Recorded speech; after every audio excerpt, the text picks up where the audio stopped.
In this video, I'm going to show you how you can easily hard reboot your iPhone. Be sure to watch the video to the very end so you don't make any mistakes, and of course do not forget to like this video and subscribe to my channel. Thanks guys.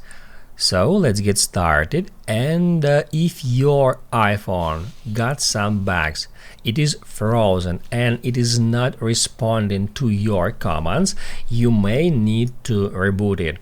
To do that, we need to make a force reboot. To make a force reboot, you need to press volume up button, then volume down button, and then press and hold power button all the way until Apple logo comes up.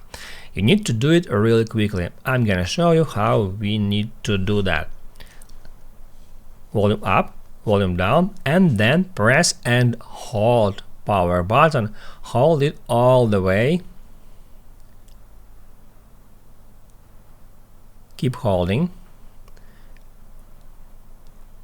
until Apple logo comes up, just like that. And once it comes up, we can release our finger, and then we need to press and hold it again.